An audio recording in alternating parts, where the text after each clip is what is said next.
जिस तरह से मामला खिंच चुका है पाकिस्तान पीपल्स पार्टी और पाकिस्तान मुस्लिम लीग नून के दरमियान, वो तो वाजे है। लेकिन आज की सबसे बड़ी खबर ये है कि राजा रियाज साहब, जो कि जहांगीर खान तरीन साहब के ग्रुप को रिप्रेजेंट करते हैं, उन्होंने आज ये दावा किया कि जहांगीर खान तरीन साहब के हवाले से अली जफ़र साहब ने बाकायदा तौर पर एक रिपोर्ट बनाई है और इस रिपोर्ट के अंदर जहांगीर खान तरीन साहब को क्लीन चिट दे दी है। इसका इमीडिएटली रिबटल आया अली जफ़र साहब की जानिब से, जो कि एक ट्वीट की सूरत में था। उसके बाद वो कुछ प्रोग्राम्स के अंदर भी गए, वहाँ पर भी उन्होंने बात की और फिर शहजाद अकबर साहब ने भी इस बात को रिबट कर दिया। लेकिन कुछ देर पहले काशिफ अब्बासी साहब के प्रोग्राम में राजा रियाज साहब ने ये बात दोबारा कही कि मैं हल्फ लेने के लिए तैयार हूं कि जो इन्फॉर्मेशन मेरे पास है, यानी कि राजा रियाज साहब के पास है, वो ये है जहांगीर खान तरीन साहब को अली जफ़र साहब ने क्लीन चिट दे दी है और मुबैना तौर पर यह रिपोर्ट शायद प्राइम मिनिस्टर के पास भी पहुंच चुकी है। सबसे पहली बात तो यह है कि क्या क्रेडिबिलिटी को मेजर करके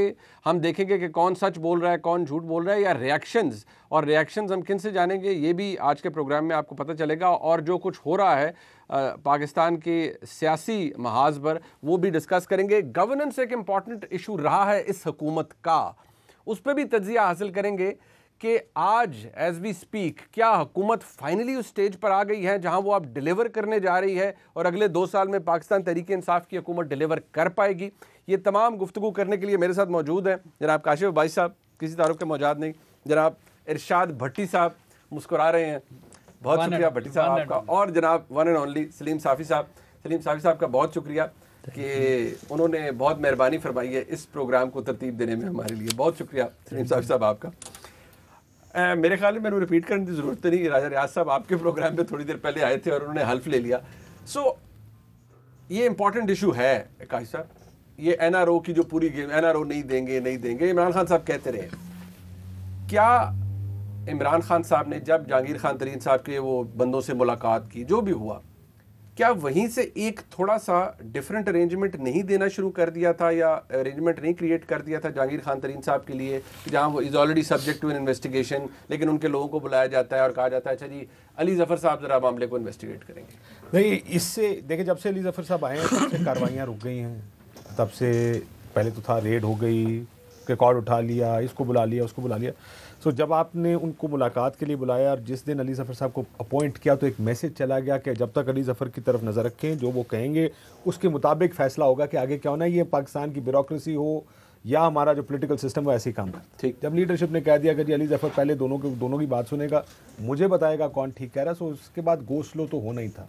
और वो गो स्लो तकरीबन इन वन वे और अनदर नज़र भी आ रहा है, हुआ गो स्लो तो हुआ है, नज़र भी आ रहा है।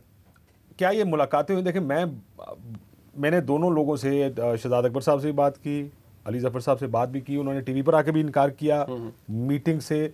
मैंने इन दोनों से बात करने के बाद राजा रियाज से बात की, उन्होंने कहा मैं हल्फ लेने को तैयार हूँ। अब ये हल्फ वाली बात बहुत बड़ी है, मतलब ये नॉर्मली नहीं कही जाती कि मैं हल्फ लेने वास्ते तैयार हूं, किससे तैयार हूं, मुलाकात हुई। So who do you believe? Reactions हम देखेंगे, क्रेडिबिलिटी मैटर करेगी कि हुआ है, मुलाकात हुई है, या कौन झूठ बोल रहा है, कौन सच बोल रहा है। सब हलफ की बुनियाद पर भी आप फैसला थोड़ी कर सकते हैं। पाकिस्तान में हलफ लेकर अदालतों में, आप तो खुद वकील हैं, अदालतों में रोज़ हलफ लेके ही झूठ बोले जाते हैं। पाकिस्तान में हलफ लेके इसी सुप्रीम कोर्ट में हलफ लेके झूठ बोलते हैं, इसी पार्लियामेंट में हलफ तो लिया हुआ, जो ओथ आप लेते हैं हलफ ही है ना एक तरह से।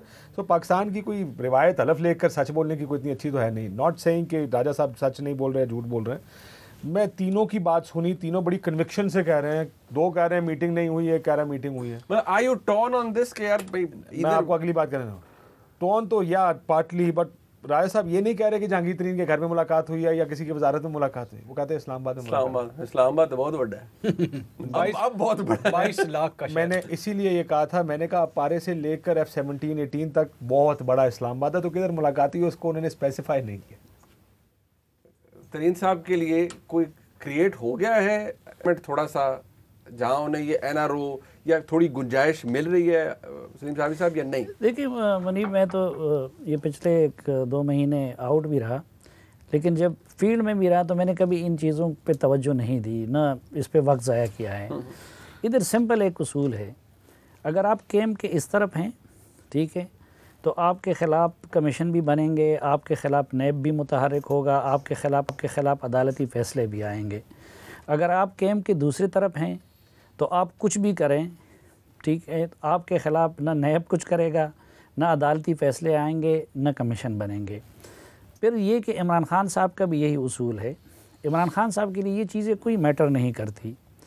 मसलन क्या उनको जहांगीर तरीन साहब के मामलात का इल्म नहीं था? पिछले 5 सालों में हम दर्जनों चीज़ें लिख चुके हैं खैबर पख्तूनख्वा के हवाले से। इस बात का जवाब किसी ने मैंने शहजाद अकबर साहब से पूछा था कि क्या क्या उनको जुल्फ़ी बुखारी के मामलात का पहले से इल्म नहीं था? आज़म स्वाति साहब क्या अब उधर नहीं बैठे हुए हैं? ठीक है, लेकिन इमरान खान साहब पाकिस्तान के ज़हीन तरीन इंसानों में से एक हैं जो अपना गेम बहुत खूबसूरती से करते हैं।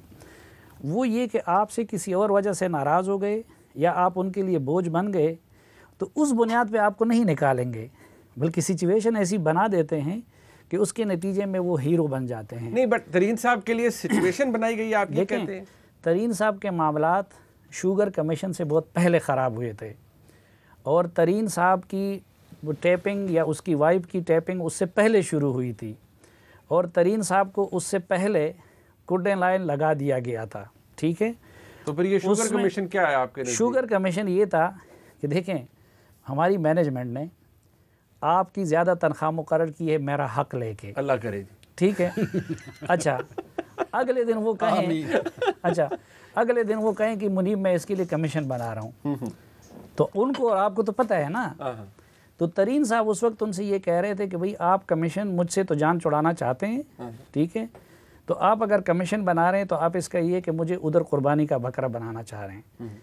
इससे पहले जब मामलात ख़राब हुए थे तो इमरान खान साहब और उनकी मीटिंग्स करवाई उन लोगों ने जिन्होंने जहांगीर तरीन और शाह महमूद कुरैशी और असद उमर को पीटीआई में शामिल करवाया था। बट सलीम साहब उधर से भी बात नहीं बनी। आपने बैकग्राउंड बताया, मुझे बताएं आज उनके लिए स्पेस क्रिएट हो रही है। उन्होंने जो ग्रुप बनाया है अपने 7 लोगों का, कमीशन जब बन गया था ना, उन दिनों में मैंने तरीन साहब के घर के दोनों तरफ वो लगे हुए कैमरों की जगह खुद देखी हैं। ठीक है, अच्छा, इसलिए मैं आपसे कहता हूं कि ये मामला। अच्छा, फिर उसके बाद ये नहीं है, मसलन लंदन में वो इमरान खान के खौफ से गए थे, अपोजिशन वाले कह रहे थे उन्होंने भगाया ना, वो इसलिए कि मुझे, अब वो दोनों एक दूसरे से खेल रहे हैं। दोनों का लंदन में भी राब्ता था, जब उधर राब्ते में भी मामलात ठीक नहीं हुए, जब उन लोगों के बिठाने से भी ठीक नहीं हुए, इस वक्त ये दोनों एक दूसरे से डर भी रहे हैं क्योंकि एक दूसरे के राजदान भी हैं। अच्छा, ठीक है, ठीक। तो साथ साथ तरीन साहब अपने कार्ड इस्तेमाल कर रहे हैं, ये अपने कार्ड इस्तेमाल कर रहे हैं।